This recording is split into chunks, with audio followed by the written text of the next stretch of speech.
Hello crafty friends, I'm going to show you how to do a back loop only stitch and a front loop only stitch today. I'm using Bernat blanket yarn. I'm purposely using blanket yarn because that's what I use in all my amigurumi and plushie patterns, and it's what I create my patterns with. You'll often see worsted weight size 4 yarn, but I'm purposely using blanket yarn. Okay, let's start with the back loop only stitch.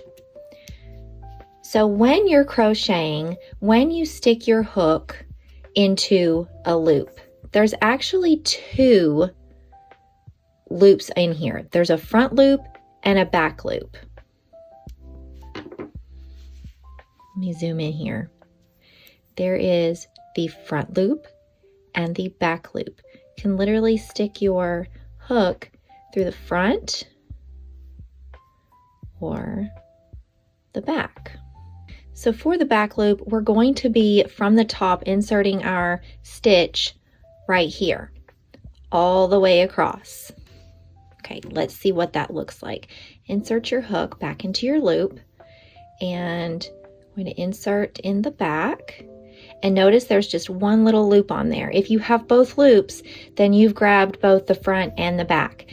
And then you're just going to single crochet as usual. Okay. Insert, here's the front and the back, insert into the back. Notice how I'm holding with my finger and my thumb, I'm holding the yarn so that I can actually insert the hook in there. Okay, so let's keep going across the row. Using your fingers to help you guide the yarn. Your fingers are doing most of the work, not the hook. Okay, we're in our last stitch here, holding the yarn so we can pull through. Okay. Now notice that going in the back loop only has left this little ridge feature here, or design. That's what doing a back loop only does. It creates a ridge, a texture to the fabric. Now, just like with the back loop only, we're going to do the same thing, except we're going to go in the front loop only all the way across. Put your hook back in, okay? Hold your yarn with your thumb, and you can use this pointer finger back here to help you kind of pinch off that back loop to where you can easily slide your hook in. Now notice if you're struggling with this, I kind of curve my hook down with the hook part down so that it will easily slide in, and then you just pop it back around. I'm doing this with my thumb.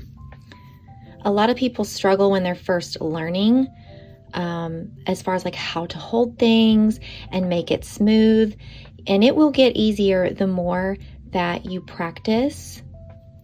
But just know that holding the yarn with your fingers and your thumbs really, really helps. Okay, insert into the front, yarn over, pull through, single crochet, all the way to the end. Almost done. Last one. I almost always use this pointer finger to help me pinch off that front loop. Okay, and just like with the back loop, you've created this texture. It's a little more difficult to see on blanket yarn, but this row right here, this is that back loop that we did not grab.